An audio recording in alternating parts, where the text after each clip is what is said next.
Hola, buenos días, mi nombre es Jack Lacan. Hoy vamos a leer el Seminario 2. Antes de iniciar, recordá dejar tu comentario y pedir más videos. Bueno, comencemos con Psicoanálisis y cibernética o la naturaleza del lenguaje. Clase 23, Psicoanálisis y cibernética o la naturaleza del lenguaje, 22 de junio de 1955. Conferencia. Señor profesor, señoras, señores. Quisiera en mi alocución distinguir entre ustedes a aquellos que habitualmente vienen a escucharme los miércoles, para asociarlos conmigo en el reconocimiento que expresamos hacia el que nombré primeramente, Jean Delay, quien tuvo a bien inaugurar esta serie de conferencias y hoy nos hace el honor de asistir a esta sesión. Muy personalmente, quisiera agradecerle el haber dado a este seminario, que vengo desarrollando aquí desde hace 2 años, un lugar, un techo que ilustra esta enseñanza a través de todos los recuerdos que en él se han acumulado, y la hace participar en la resonancia de su propia palabra. Hoy quiero hablarles del psicoanálisis y la cibernética. Es un tema que, tratándose de confrontar el psicoanálisis y las diversas ciencias humanas, me pareció digno de atención. Lo digo ya mismo, no les hablaré de las diversas formas más o menos sensacionales de la cibernética, no les hablaré ni de las grandes ni de las pequeñas máquinas, no las nombraré por sus nombres, no les contaré las maravillas que realizan. ¿Qué podría interesarnos todo esto? Pero, sin embargo, me pareció que algo podía desprenderse de la relativa contemporaneidad de estas dos técnicas, de estos dos órdenes de pensamiento y ciencia que son el psicoanálisis y la cibernética. No esperen nada que aspire a ser exhaustivo. Se trata de situar un eje gracias al cual algo de la significación de uno y otra sea puesto en claro. Ese eje no es otro que el lenguaje. Y son ciertos aspectos de la naturaleza del lenguaje lo que debo hacerles percibir, en relámpago. 1. La cuestión de la que partiremos se presentó en nuestro seminario cuando, de una cosa a otra, llegamos a preguntarnos qué significaría un juego de azar jugado con una máquina. Ese juego de azar era el juego de par o impar, y puede pasar por sorprendente el que en un seminario donde se habla de psicoanálisis nos interesemos por esto. En él también hemos hablado algunas veces de Newton. Creo que estas cosas no se presentan por azar, hay que decirlo. Precisamente porque en este seminario se habla del juego de par o impar, y también de Newton, la técnica del psicoanálisis tiene una posibilidad de no escoger rumbos degradados, sino degradantes. Pues bien, en el desarrollo del juego de par o impar se trataba de que nosotros, analistas, recordáramos que nada ocurría al azar y que asimismo en él podía revelarse algo que parece confinar con el azar más puro. El resultado fue sorprendente. En este público de analistas nos encontramos con una verdadera indignación ante la idea de que, como alguien me dijo, yo quería suprimir el azar. En verdad, la persona que así me habló poseía convicciones firmemente deterministas. Y es esto lo que le causaba espanto. Tenía razón esa persona, hay una estrecha relación entre la existencia del azar y el fundamento del determinismo. Meditemos un poco sobre el azar. ¿Qué queremos decir cuando decimos que algo sucede por azar? Queremos decir dos cosas que pueden ser muy diferentes, o bien que no hay en ello intención, o bien que hay en ello una ley. Ahora bien, la propia noción de determinismo consiste en que la ley carece de intención. Por eso la teoría determinista siempre busca ver engendrarse lo que se ha constituido en lo real y que funciona según una ley, a partir de algo originalmente indiferenciado, el azar en cuanto a ausencia de intención. Nada, indudablemente, sucede sin causa, nos dice el determinismo, pero es una causa sin intención. Esta experimentación ejemplar podía sugerir a mi interlocutor, Dios sabe que en estas materias la mente resbala con facilidad, que yo me proponía reintroducir el determinismo en el juego de cara o cruz, al que de manera más o menos intuitiva él identificaba el juego de par o impar. Si hasta en el juego de cara o cruz hay determinismo, ¿dónde iremos a parar? Ya no es posible ningún determinismo verdadero. Esta cuestión abre la de saber cuál es el determinismo que nosotros, analistas, suponemos en la raíz misma de nuestra técnica. Nos esforzamos por conseguir del sujeto que nos libre sin intención sus pensamientos, como decimos, sus palabras, su discurso, o, para decirlo de otro modo, que intencionalmente se acerque cuanto sea posible al azar. ¿Cuál es aquí el determinismo buscado en una intención de azar? Creo que sobre este tema la cibernética puede aportarnos alguna claridad. La cibernética es un dominio de fronteras sumamente indeterminadas. Hallar su unidad nos obliga a recorrer con la mirada esferas dispersas de racionalización que abarcan desde la política y la teoría de los juegos hasta las teorías de la comunicación, e incluso hasta ciertas definiciones de la noción de información. La cibernética, se nos dice, nació precisamente de trabajos de ingenieros relativos a la economía de la información a través de los conductores, la manera de reducir a sus elementos esenciales el modo bajo el cual es transmitido un mensaje. A este título dataría aproximadamente de unos 10 años. El nombre lo encontró Norbert Wiener, un ingeniero de los más eminentes. Creo que esto implica limitar su alcance y que hay que buscar su nacimiento mucho antes. Para comprender qué trata la cibernética es preciso rastrear su origen alrededor del tema, tan candente para nosotros, de la significación del azar. El pasado de la cibernética solo consiste en la formación racionalizada de lo que llamaremos, para oponerlas a las ciencias exactas, ciencias conjeturales. Ciencias conjeturales, pienso que este es el verdadero nombre que de aquí en más habría que ponerle a cierto grupo de ciencias que por lo común designamos con el término de ciencias humanas. No es que sea este un término inadecuado, pues en verdad, en la coyuntura, se trata de la acción humana, pero lo considero excesivamente impreciso, excesivamente impregnado por toda clase de ecos confusos de ciencias pseudoiniciáticas que no pueden sino rebajar su tensión y nivel. Con la definición, más rigurosa y orientada, de ciencias de la conjetura, saldríamos ganando. Si situamos de este modo la cibernética, fácilmente le encontraremos antepasados. Condorcet, por ejemplo, con su teoría de los votos y las coaliciones, de las partes, como él dice, y más atrás Pascal, que sería su padre y verdaderamente su punto de origen. Partiré de las nociones fundamentales de la otra esfera de las ciencias exactas, cuyo desarrollo, en su expansión moderna, no se remonta mucho más allá que el de las ciencias conjeturales. Las primeras han ocultado, eclipsado en cierto modo a las segundas, pero ambas son inseparables. 2. ¿Cómo podríamos definir las ciencias exactas? Diremos que, a diferencia de las conjeturales, conciernen a lo real. Pero, ¿qué es lo real? No me parece que al respecto la opinión de los hombres haya cambiado mucho alguna vez, contrariamente a lo que intenta hacernos creer una genealogía psicologizante del pensamiento humano para la cual, en sus primeras edades, el hombre vivía en los sueños, y que pretende que los niños están habitualmente alucinados por sus deseos. Singular concepción, tan contraria a la observación que solo se puede calificar de mito, mito cuyo origen habría que investigar. El sentido que el hombre dio siempre a lo real es el siguiente: lo real es algo que volvemos a encontrar en el mismo lugar, hayamos estado ahí o no.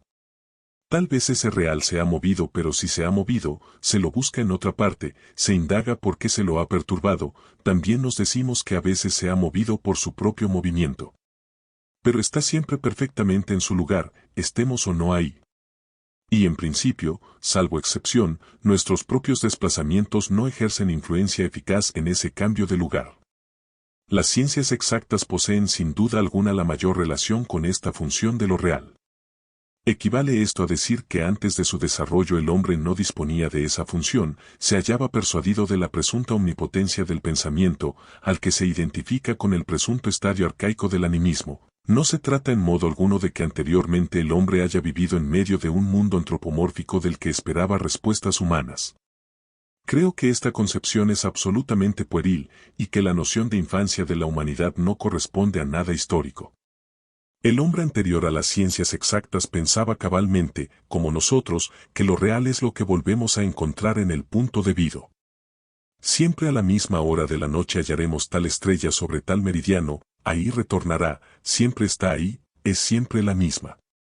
No es casual que tome el punto de referencia celeste antes del punto de referencia terrestre, porque a decir verdad, el mapa del cielo fue confeccionado antes que el mapa del globo. El hombre pensaba que había lugares que se conservaban, pero también creía que su acción tenía que ver con la conservación de ese orden. Durante mucho tiempo creyó que sus ritos, sus ceremonias, el emperador abriendo el surco de la primavera, las danzas de la primavera, que garantizan la fecundidad de la naturaleza, sus acciones ordenadas y significativas, Acciones en el verdadero sentido, el de una palabra, eran indispensables para el mantenimiento de las cosas en su lugar. No pensaba que lo real se desvanecería si él no participaba de esa forma ordenada, pero pensaba que lo real se alteraría. No pretendía hacer la ley, pretendía ser indispensable para la permanencia de la ley. Definición importante, porque en verdad salvaguarda perfectamente el rigor de la existencia de lo real. El límite fue franqueado cuando el hombre se percató de que sus ritos, danzas e invocaciones, en verdad nada tenían que ver con ese orden. ¿Tiene razón o está equivocado? Nada sabemos de esto. Pero es indiscutible que ya no poseemos la antigua convicción. Desde ese momento nació la perspectiva de la ciencia exacta. A partir del momento en que el hombre piensa que el gran reloj de la naturaleza funciona solo, y que sigue marcando la hora hasta cuando él no se encuentra ahí, nace el orden de la ciencia. El orden de la ciencia estriba en que, de oficiante de la naturaleza, el hombre ha pasado a ser su oficioso. No la gobernará salvo obedeciéndola. Y al igual que el esclavo, intenta hacer caer a su amo bajo su dependencia sirviéndole bien. Sabe que la naturaleza podrá acudir exactamente a la cita que él le dé. ¿Pero en qué consiste esa exactitud? Precisamente, en el encuentro de dos tiempos en la naturaleza. Hay un reloj muy grande que no es otro que el sistema solar, reloj natural que hubo que descifrar, y por cierto fue este uno de los pasos más decisivos en la constitución de la ciencia exacta. Pero el hombre también debe tener su reloj, un reloj más pequeño. ¿Quién es exacto? ¿La naturaleza? ¿El hombre? No es seguro que la naturaleza responda a todas las citas. Claro está que lo natural puede definirse como aquello que responde al tiempo de la cita. Cuando el señor de Voltaire decía que la historia natural de Buffon no era tan natural, quería decir algo así. Hay allí una cuestión de definición, mi prometida acude siempre a la cita, porque cuando no viene, ya no la llamo, mi prometida. ¿Es el hombre el exacto?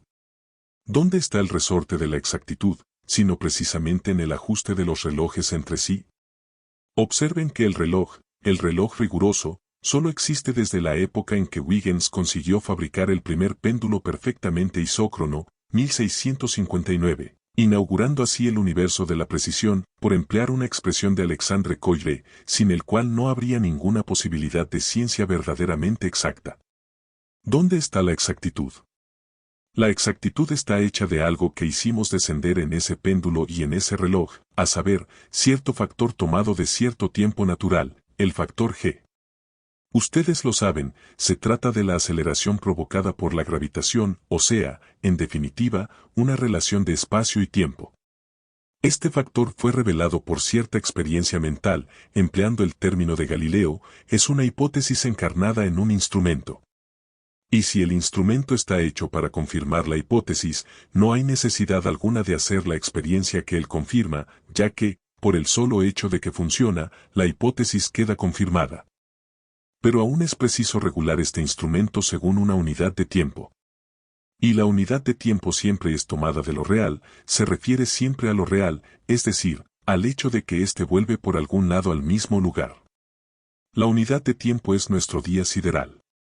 Si consultan ustedes a un físico, tomemos por ejemplo, a Borel, éste les afirmará que si en la rotación de la Tierra, que rige nuestro día sideral, se produjera cierta lentificación insensible pero no inapreciable al cabo de cierto tiempo, actualmente seríamos totalmente incapaces de ponerla en evidencia, dado que regulamos la división del tiempo conforme a ese día sideral que no podemos controlar.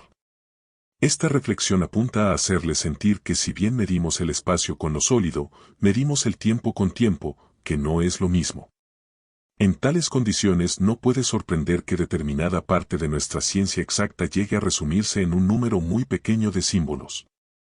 Es ahí a donde llega nuestra exigencia de que todo sea expresado en términos de materia y movimiento, quiero decir de materia y tiempo, ya que el movimiento, en tanto que era algo en lo real, precisamente hemos terminado por eliminarlo, por reducirlo. El jueguito simbólico en el que se resumen los sistemas de Newton y de Einstein tiene, finalmente, muy poco que ver con lo real. Esta ciencia que reduce lo real a unas cuantas letritas, a un paquetito de fórmulas, con el correr del tiempo aparecerá sin duda como una sorprendente epopeya, y quizá también se estrechará como una epopeya de circuito algo corto. Después de haber considerado este fundamento de la exactitud de las ciencias exactas, es decir, el instrumento, quizá podemos preguntar alguna otra cosa, a saber, ¿qué son estos lugares? Dicho de otro modo, interesémonos por los lugares en cuanto vacíos. Por habernos planteado esta pregunta comenzó a nacer, correlativamente al nacimiento de las ciencias exactas, un cálculo que se ha comprendido más mal que bien. El cálculo de probabilidades aparece por vez primera bajo una forma auténticamente científica, con el Tratado de Pascal sobre el triángulo aritmético, en 1654, y se presenta como el cálculo no del azar, sino de las posibilidades, del encuentro en sí mismo. En esa primera máquina que es el triángulo aritmético, lo que Pascal elabora se recomienda a la atención del mundo científico por el hecho de que permite hallar de inmediato lo que un jugador tiene el derecho de esperar en determinado momento en que se interrumpe la sucesión de jugadas que constituye una partida. La sucesión de jugadas es la forma más simple que puede darse de la idea del encuentro. Mientras no se haya alcanzado el final de la serie de jugadas convencionalmente prevista, hay algo evaluable, a saber, las posibilidades del encuentro como tal. Se trata del lugar y de lo que llega o no a él, de algo, pues, estrictamente equivalente a su propia inexistencia. La ciencia de lo que vuelve a encontrarse en el mismo lugar es sustituida, de este modo, por la ciencia de la combinación de los lugares como tales. Esto, en un registro ordenado que supone ciertamente la noción de jugada, es decir, de escansión. Todo lo que hasta entonces había sido ciencia de los números pasa a ser ciencia combinatoria. La marcha más o menos confusa, accidental, en el mundo de los símbolos, se ordena en torno a la correlación de la ausencia y la presencia. Y la búsqueda de las leyes de presencias y ausencias va a tender a la instauración del orden binario que desemboca en lo que llamamos cibernética. Y ahora, sobre esta frontera, enlazo la originalidad de lo que se presenta en nuestro mundo en forma de cibernética, con la espera del hombre. Si la ciencia de las combinaciones del encuentro escandido ha llegado al campo de la atención del hombre, es porque éste se halla profundamente concernido por ella. Y no es casual que esto provenga de la experiencia de los juegos de azar. No es casual que la teoría de los juegos concierna a todas las funciones de nuestra vida económica, la teoría de las coaliciones, de los monopolios, la teoría de la guerra. Sí, la guerra misma, considerada en sus resortes de juego, desprendida de cualquier real. No es casual que la misma palabra designe campos tan diversos y el juego de azar. Pues bien, en los primeros juegos a los que aludo hay una relación de coordinación intersubjetiva. En el juego de azar y también en los cálculos que le consagra, busca el hombre algo cuya homofonía semántica manifiesta que debe existir alguna relación con la intersubjetividad, siendo que en el juego de azar esta parece eliminada. Nos hallamos aquí muy cerca de la cuestión central de la que he partido, a saber, ¿en qué consiste el azar del inconsciente que el hombre tiene en cierto modo detrás de sí? En el juego de azar va a probar sin duda su suerte, pero también leerá en él su destino. Advierte que allí se revela algo que le es propio, más aún, diría, cuando no tiene a nadie enfrente. Les hablé de la convergencia de todo el proceso hacia un símbolo binario, hacia el hecho de que cualquier cosa puede escribirse en términos de O y de uno. ¿Qué hace falta aún para que en el mundo surja algo que llamamos cibernética? Hace falta que esto funcione en lo real e independientemente de toda subjetividad. Hace falta que la ciencia de los lugares vacíos, de los encuentros como tales, se combine, se totalice y se ponga a funcionar sola. ¿Qué es preciso para esto? Es preciso tomar algo en lo real que pueda soportarlo. El hombre siempre buscó unir lo real al juego de símbolos. Escribió cosas en las paredes, imaginó inclusive cosas, Tesel, pares, que se escribían solas en las paredes, puso cifras en el sitio donde se detenía, a cada hora del día, la sombra del sol. Pero, finalmente, los símbolos siempre quedaban en el lugar donde estaban destinados a estar. Sumergidos en ese real, podía creerse que no eran más que su marcación. La novedad está en que se les permitió volar con sus propias alas. Y esto gracias a un aparato simple, común, al alcance de vuestras muñecas, un aparato donde basta con hacer girar el picaporte, una puerta. 3. Una puerta no es algo, les ruego que lo piensen, totalmente real. Considerarla así llevaría a extraños malentendidos. Si observan una puerta y concluyen que produce corrientes de aire, se la llevarán al desierto bajo el brazo, para refrescarse. Largamente indagué en todos los diccionarios lo que quería decir esto, una puerta. En el ITRE hay 2 páginas sobre la puerta, que van desde la puerta como abertura hasta la puerta como cierre de bordes más o menos en contacto, desde la sublime puerta hasta la puerta plantada en las narices. Si vuelve usted, le doy con ella en las narices, como escribe Regnard. Y a continuación, sin comentario, Littre dice que una puerta tiene que estar abierta o cerrada. Esto no me satisfizo del todo, a pesar de sus ecos literarios, porque la sabiduría de las naciones me inspira una desconfianza natural, en ella se inscriben muchas cosas pero en forma siempre un tanto confusional, e incluso es por eso que el psicoanálisis existe. Es verdad, una puerta tiene que estar abierta o cerrada. Pero esto no es equivalente. Aquí nos puede guiar el lenguaje. Una puerta, mi Dios, se abre al campo, pero no se dice que se cierre al establo, ni al cercado. Sé bien que aquí estoy confundiendo entre porta y forés, que es la puerta del cercado, pero no vamos a quedarnos ahí, y proseguimos nuestra meditación sobre la puerta. Podría creerse que como he hablado del campo y del establo, se trata del interior y del exterior. Creo que sería un verdadero error. Vivimos una época lo bastante grandiosa para imaginar una gran muralla que diera exactamente la vuelta a la tierra, y si perforan una puerta, ¿dónde está el interior y dónde el exterior? Cuando una puerta está abierta, no por eso es más generosa. Se dice que una ventana da a la campiña. Es bien curioso que cuando se dice que una puerta da a alguna parte, en general es una puerta habitualmente cerrada y a veces incluso condenada. A veces a una puerta se la toma, y este acto es siempre bastante decisivo. Que una puerta le sea negada es algo mucho más frecuente que otra cosa. A cada lado de una puerta puede haber 2 personas, acechando, mientras que no imaginamos algo así respecto de una ventana. A una puerta se la puede derribar, incluso estando abierta. Naturalmente, como decía Alphonse Allais, esto es tonto y cruel. Por el contrario, entrar por la ventana pasa siempre por ser un acto pleno de desenvoltura y en todo caso deliberado, mientras que solemos pasar por una puerta sin darnos cuenta. Así, en una primera aproximación, la puerta no cumple la misma función instrumental que la ventana. La puerta es, por naturaleza, del orden simbólico, y se abre a algo que no sabemos demasiado si es lo real o lo imaginario, pero que es uno de los dos. Hay disimetría entre la apertura y el cierre. Si la apertura de la puerta regula el acceso, cerrada, cierra el circuito. La puerta es un verdadero símbolo, el símbolo por excelencia, aquel en el cual siempre se reconocerá el paso del hombre a alguna parte, por la cruz que ella traza, entrecruzando el acceso y el cierre. A partir del momento en que fue posible reducir los 2 rasgos el uno al otro, hacer el cierre, o sea el circuito, algo por donde eso pasa cuando está cerrado y por donde no pasa cuando está abierto, entonces la ciencia de la conjetura pasó a las realizaciones de la cibernética. Si hay máquinas que calculan solas, suman, totalizan y hacen todas las maravillas que hasta entonces el hombre había creído propiedad de su pensamiento, es porque el hada electricidad, como se dice, nos permite establecer circuitos que se abren o se cierran, se interrumpen o se restablecen, en función de la existencia de puertas cibernetizadas.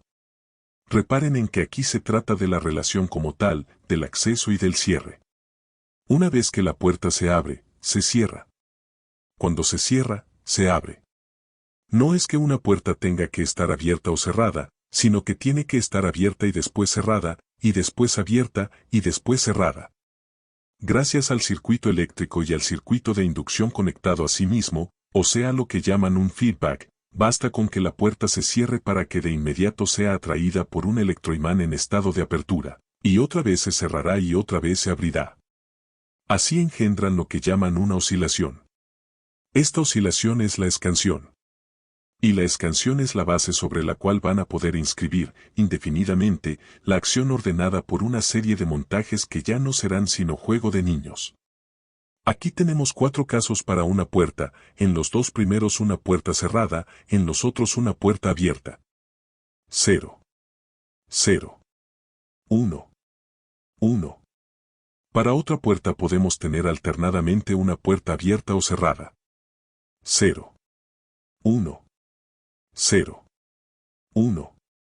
Decretan ustedes ahora, a vuestro capricho, que una tercera puerta, por ejemplo, estará abierta o cerrada en ciertos casos, y según la posición de las dos puertas precedentes. 0, 0, 0. 0, 1, 1. 1, 0, 1. 1, 1, 1. Fórmula 1. Aquí bastará con que al menos una de las puertas precedentes esté abierta para que lo esté la tercera. Hay otras fórmulas. Pueden decretar que es preciso que las dos puertas estén abiertas para que lo esté la tercera. 0, 0, 0. 0, 1, 0. 1, 0, 0. 1, 1, 1. Fórmula 2. Tercera fórmula, que ofrece indudable interés. 0, 0, 0. 0, 1, 1. 1, 0, 1. 1, 1, 0. Fórmula 3. Aquí decretan que la tercera puerta no estará abierta sino cuando lo esté una sola de las dos. ¿Qué significa todo esto? Lo que puede llamarse, en el plano lógico, se nos ocurra la fórmula reunión o conjunción. La fórmula 2 tiene igualmente una interpretación lógica, y como su ley se confunde con la de la multiplicación aritmética, a veces se la llama multiplicación lógica. Por último, la fórmula 3 es la suma módulo 2. Cuando suman 1 más 1, en un mundo de notación binaria esto da O y se llevan 1.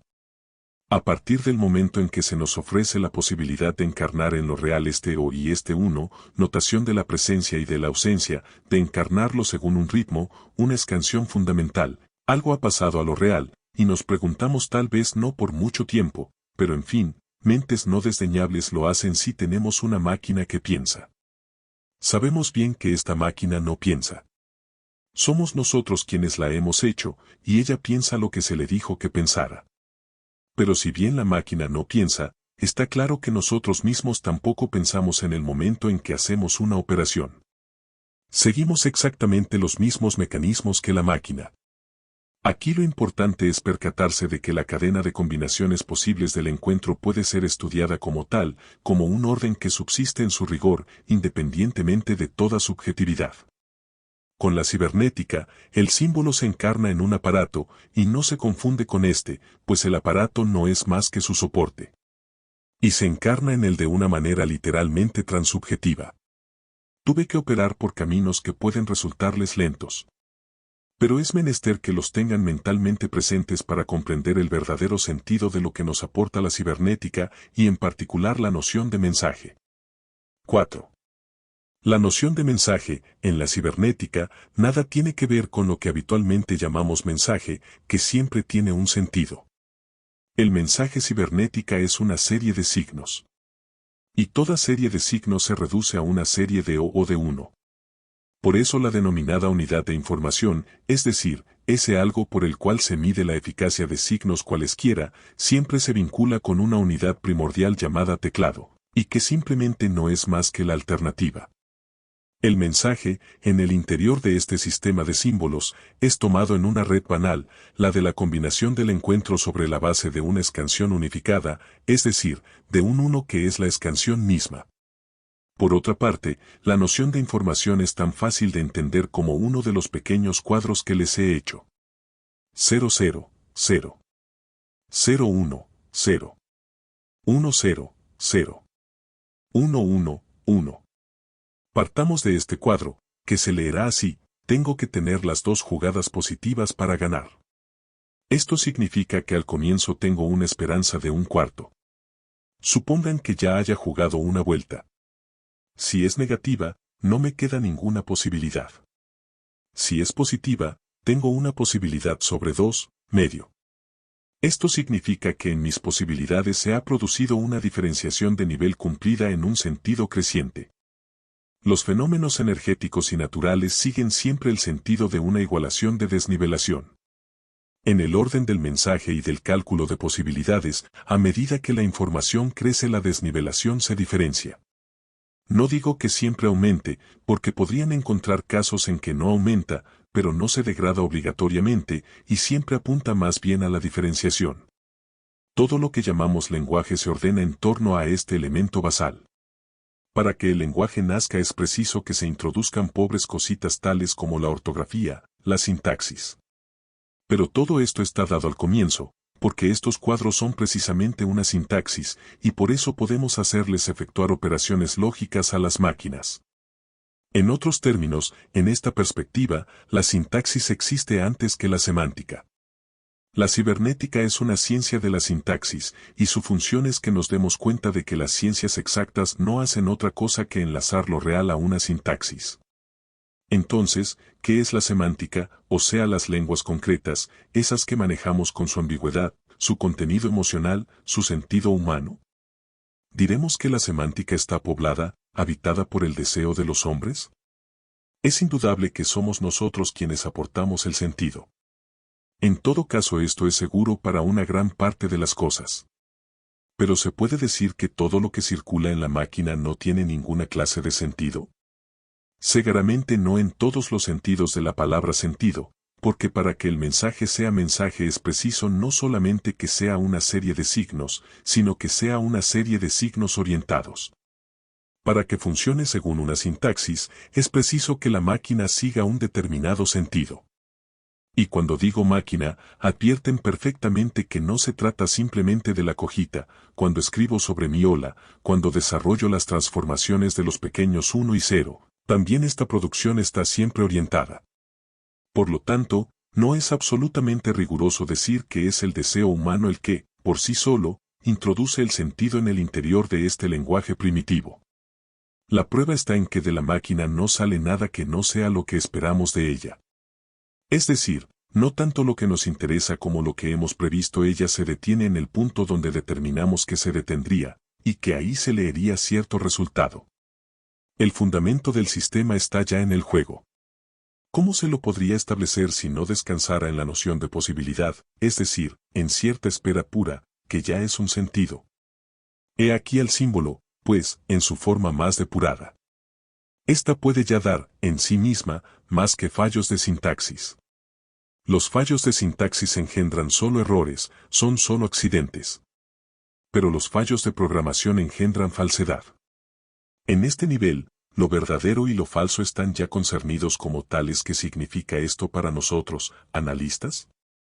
¿Con qué tenemos que vernosla en el sujeto humano que se dirige a nosotros? Su discurso es un discurso impuro. ¿Impuro, solo a causa de los fallos de sintaxis?